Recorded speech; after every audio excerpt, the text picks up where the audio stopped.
जैसा कि हम जानते हैं कि भारत की राजधानी नई दिल्ली है, परंतु क्या आप जानते हैं कि कैसे और कब दिल्ली भारत की राजधानी बनी? तो चलिए जानते हैं इस वीडियो में। दरअसल 12 दिसंबर 1911 को दिल्ली को भारत की राजधानी बनाने का ऐलान किया गया और 13 फरवरी 1931 को दिल्ली को आधिकारिक तौर पर राजधानी घोषित कर दिया गया।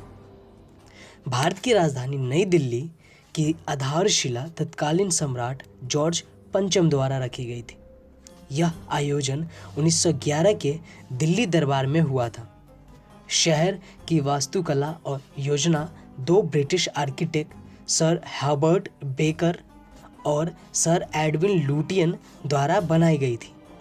13 फरवरी 1931 को भारत के वायसराय लॉर्ड इरविन ने दिल्ली का उद्घाटन देश की नई राजधानी के रूप में किया था।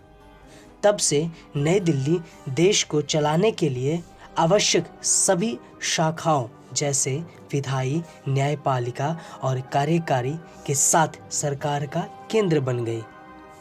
अब बात आती है कि नई दिल्ली से पहले भारत की राजधानी क्या थी। तो भारत की राजधानी नई दिल्ली बनने से पहले कोलकाता देश की राजधानी थी।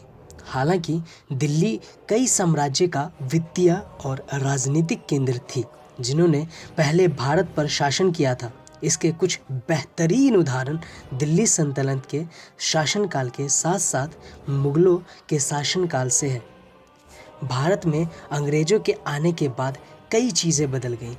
1900 के शुरुआती दौर में ब्रिटिश प्रशासन ने भारतीय साम्राज्य की राजधानी को कलकत्ता से दिल्ली स्थानांतरित करने के बारे में सोचा था। अब बात आती है कि क्या कारण थे कि भारत की राजधानी कलकत्ता से दिल्ली स्थानांतरित करनी पड़ी। राजधानी स्थानांतरित करने के लिए जिन मुख्य कारणों को बताया गया था उनमें से एक दिल्ली का स्थान यानी लोकेशन था। कलकत्ता देश के पूर्वी तटीय भाग में स्थित था जबकि दिल्ली उत्तरी भाग में स्थित था। भारत की ब्रिटिश सरकार के अनुसार दिल्ली से भारत पर शासन करना आसान और अधिक सुविधाजनक था।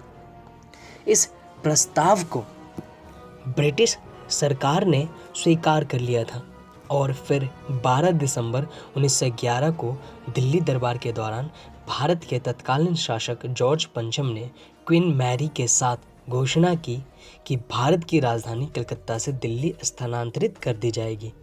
घोषणा के साथ ही कोरोनेशन पार्क और किंग्सवे कैंप की आधारशिला रखी गई थी। यह वायसराय का निवास स्थान था। तो अब आप जान गए होंगे कि नई दिल्ली को भारत की राजधानी क्यों, कब और कैसे बनाई गई। Thank you so much.